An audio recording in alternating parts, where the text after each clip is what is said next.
Ei, você já sentiu que muitas vezes a sua oração não é respondida? Ou até mesmo que Deus esqueceu de você? Porque muitas vezes você ora, você pede e não obtém nenhuma resposta. Parece que o céu é de bronze e que nada nessa terra passa para cima e nenhuma resposta de Deus desce até nós. Você já se sentiu assim? Hoje, neste vídeo, nós vamos falar do silêncio de Deus. Você sabe lidar com o silêncio de Deus? E eu quero já te dizer que o silêncio de Deus também é uma resposta. Muitas vezes a resposta que nós não gostaríamos, mas sim, o silêncio de Deus também é uma resposta em nossas vidas. Bom, eu já quero começar aqui desmistificando, tirando da sua cabeça essa ideia de que Deus te esqueceu. Em um certo período da minha vida, eu também fazia orações e nada acontecia. Eu não via uma palha se movendo e, ao contrário, tudo dava errado. Tudo estava dando errado. E aí, eu era uma cristã e ainda sou, mas naquela época já era uma cristã. E eu via os olhares das pessoas me julgando, e assim como os amigos de Jó, que chegaram a perguntar para ele se ele não tinha algum pecado, se ele não tinha pecado escondido ali, porque era impossível aquilo acontecer com uma pessoa só. E eu me senti da mesma forma. Claro que num sofrimento muito maior, o do Jó, e o meu muito menor, mas eu vi os olhares das pessoas me julgando, e se pudesse elas até me perguntariam: "Ei, Jaque, onde está o seu Deus?" Gente, e o meu Deus continuou no mesmo lugar onde ele sempre esteve.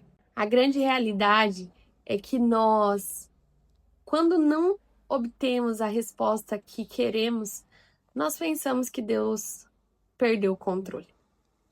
E a realidade é que não, Deus nunca perdeu e nunca perderá o controle. Eu já estou aqui com a minha Bíblia, ó, e já marquei aqui o texto. Então, se você tem Bíblia na sua casa, eu aconselho você grifar, pega uma caneta marca-texto ou uma caneta mesmo, anota num post-it e coloca isso num lugar visível, onde você passa a todo momento e consegue enxergar, consegue ler. E em Isaías 49:15 diz assim: o Senhor responde: será que uma mãe pode esquecer o seu bebê? Será que pode deixar de amar o seu próprio filho? Mesmo que isso acontecesse, eu nunca esqueceria vocês. Então aqui nós estamos vendo uma palavra que vem direto da boca de Deus. E ele diz que ainda que o seu pai ou a sua mãe abandonassem você, ele já começa de um jeito diferente. Ele fala assim: o Senhor responde, aqui já tá, é nítido que é a palavra de Deus, veio da boca de Deus. Ele responde: será que uma mãe pode esquecer o seu bebê? Gente, eu responderia que hoje, nessa geração de hoje, sim, uma mãe, tem mães aí que a gente nem pode chamar de mãe, né, mas que gesta e às vezes abandona o seu próprio filho. Então ele fala: será que pode deixar de amar o seu próprio filho?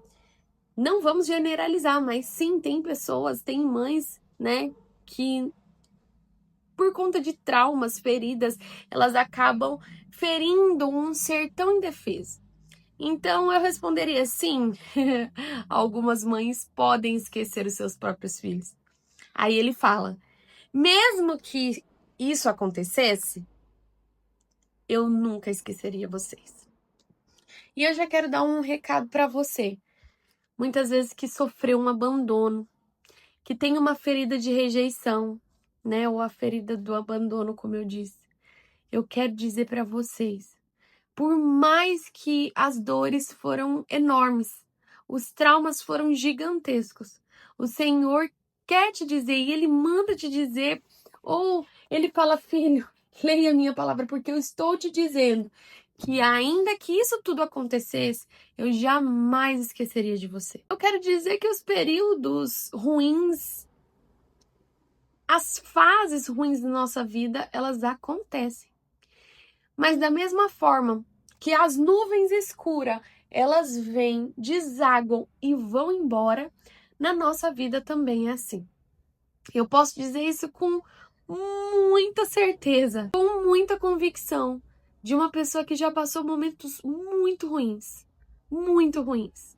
Mas as águas, as nuvens escuras vieram, desaguaram e foram embora. Então eu quero dizer para você, se você sente um silêncio de Deus, uma falta de resposta, jamais pense que Deus esqueceu de você.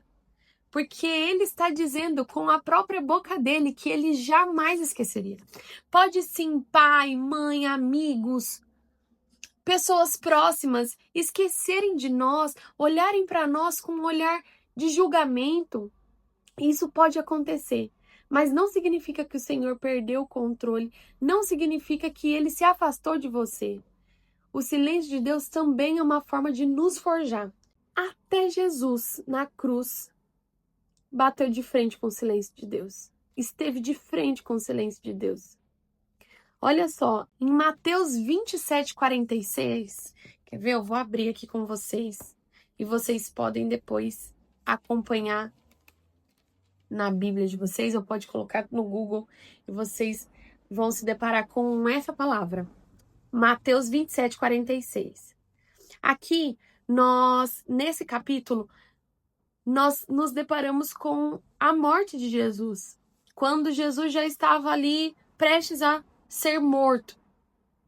Então, no versículo 46 diz assim: às 3 horas da tarde, Jesus gritou bem alto: Eli, Eli, lama sabachthani. Essas palavras querem dizer: meu Deus, por que me abandonaste? Esse Eli, Eli, lama sabachthani é era a forma, né, a língua hebraica que Jesus falava. Então, traduzindo, o que quer dizer isso? Ele disse essas palavras: Eli, Elissa, lama sabachthani. Essas palavras querem dizer: meu Deus, por que me desamparaste? Veja que mesmo Jesus, sendo filho de Deus, esteve de frente com o silêncio de Deus, com o silêncio do Pai.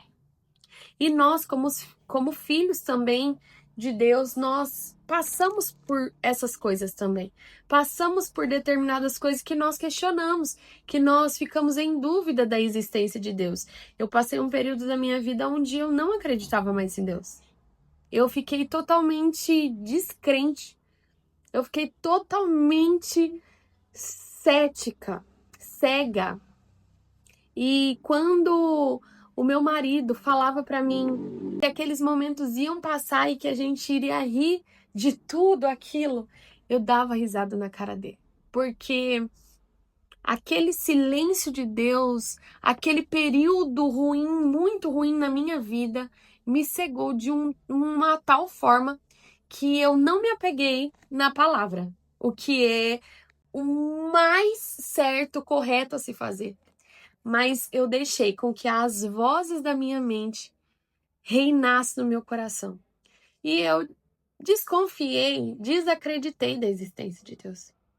E eu quero dizer para você, não caia no mesmo erro que eu caí. Não cometa a mesma burrada que eu cometi, de dizer palavras horríveis e desacreditar da existência de um Deus que é real.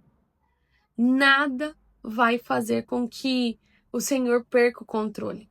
E se hoje você está passando por uma fase ruim, eu quero dizer para você, se anime.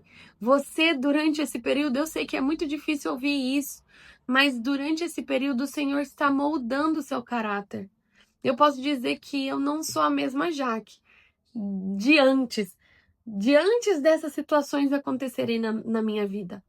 O Senhor, Ele quebranta o nosso orgulho, a nossa arrogância, porque todos nós, seres humanos, temos isso dentro de nós. Como eu disse no vídeo anterior, que o ser humano, ele pende para o lado ruim, porque a nossa carne sempre busca pelas coisas carnais, pelas coisas ruins. E nós temos que lutar com isso diariamente. E lembra que eu falei no outro vídeo? Então, como que nós combatemos os pensamentos intrusivos, pensamentos de descrença, pensamentos que nos fazem pensar assim: será que Deus esqueceu de mim? Ele... Não.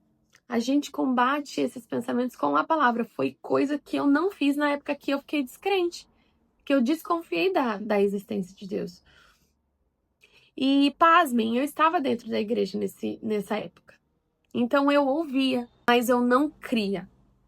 E existe uma grande diferença de quem apenas ouve e de quem crê de verdade. O diabo, ele sabe a palavra de capa a capa, mas ele não crê. Então tome muito cuidado. Tome muito cuidado com esses períodos na nossa vida, porque, como eu disse, esses períodos eles nos moldam, mas ele também tem um grande potencial de te tornar uma pessoa cética, uma pessoa cega, uma pessoa que desconfia de tudo, de qualquer coisa, e qualquer mentira que qualquer um conte pra você, você acredita, porque você não se baseia na verdade. A verdade, ela abre caminho. A verdade traz à tona todos os nossos erros e pecados. E quando a luz entra num cômodo escuro dentro do nosso ser, nós começamos a enxergar aquilo que estamos errando. Então, veja esses momentos ruins como nuvens que realmente passam na vida de qualquer pessoa, desaguam e vão embora. O Senhor, mesmo nesses momentos, não esqueceu de você, não esqueceu da sua família, não esqueceu do seu casamento.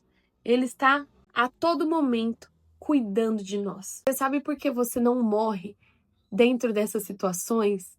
Porque o Senhor tem a mão do Senhor cuidando de você. Porque se fosse pela vontade do diabo, ele mataria nós a qualquer oportunidade. Ele faria isso com as nossas vidas. Ele tentaria contra nossas vidas. Porque ele não tem dó de ninguém. Ele não tem dó de mim. Ele não tem dó de você porque você é bonitinho, bonitinha, porque você é bonzinho, porque você é uma boa pessoa. Não, ele não tem. O desejo do diabo é matar, roubar e destruir. Não se engane em relação a isso. O Senhor, ele tem uma vida após os tempos difíceis. E ele te chama a confiar nesse silêncio, porque silêncio também é resposta. Jesus, naquele momento de cruz, não obteve a resposta do Pai. Mas depois de 3 dias, ele ressuscitou. E ali estava a resposta do Pai. Então, muitas vezes a resposta não vem no momento que você quer. Mas o silêncio, naquele momento, já é uma resposta. Deus, ele não poderia descer e tirar Jesus daquela cruz. Não porque ele não poderia, porque ele não tinha poder para isso. Não, é porque Jesus veio para cumprir uma missão. E se ele salvasse o filho dele naquele momento, nós, eu e você, não teríamos chance de salvação hoje. Então, ele não poderia. Então, naquele momento, ele teve que manter o silêncio diante de uma pergunta do próprio filho. E não é porque Deus não amava Jesus que ele não respondeu. Ao contrário, ele amava muito. E foi muito dolorido. Para mim e para você, imagina o seu filho morrendo numa cruz por conta de um bando de pessoas que são errantes, que pecaram, que te entristeceram. Imagina o seu filho sofrendo, sendo punido por algo que nem fez. Esse era o cenário de Jesus. Ele foi punido por algo que ele não fez. Não foi ele que pecou. Fomos nós que pecamos. Então, naquele momento, Deus vendo o filho dele naquela situação, eu tenho certeza que o coração dele se entristeceu. Mas o que mantém o coração de Deus no lugar e o que mantém ele no controle é que ele sabe os destinos, ele sabe o final da história. E depois de 3 dias, o filho dele ressuscita. Porque Deus ressuscitou seu filho entre os mortos. Então, não esqueça, Deus não perdeu o controle. E não é nenhuma situação ruim que aconteça na sua vida que vai tirar o controle das mãos de Deus. Então, Ele quer que você creia nele. E creia que esses momentos acontecem na vida de qualquer pessoa. Não é porque eu sou cristã que não vai acontecer. Não é porque a pessoa é católica que não vai acontecer. Qualquer um. Todo mundo está propenso a passar por isso. Então, nós não temos que alimentar pensamentos de que Deus perdeu o controle. E tenha isso no seu coração. Hoje, talvez, ou em certas situações na sua vida, em certos momentos, a única resposta que você vai ter de Deus é o silêncio. Mas o silêncio também diz muita coisa. E o seu coração precisa estar alinhado para que você entenda o porquê logo depois que essas nuvens passarem. Eu convido a você que está com o seu coração endurecido, assim como o meu, anos atrás, ficou endurecido, descrente. Eu convido você a fazer uma oração e pedir para que Deus te dê discernimento e paciência e para que Ele abra os seus olhos, para que você enxergue o porquê de todas essas situações. E mesmo você perguntando o porquê, pode ser que Ele mantenha o silêncio, mas apenas creia no seu coração de que essas nuvens, elas são passageiras e a sua vitória irá chegar, e isso é certeza, porque o Senhor, Ele tem uma palavra para as nossas vidas que diz que os planos que Ele tem para nós é planos de paz, de nos fazer prosperar e de não nos causar dano. E veja, quando eu falo de prosperidade, eu não estou falando apenas do financeiro, mas estou falando de prosperidade plena. Então, o Senhor, Ele tem essa mensagem para o seu coração. Se os tempos estão ruins, creia que Jesus está no barco e Ele não perdeu o controle. Deus abençoe sua vida.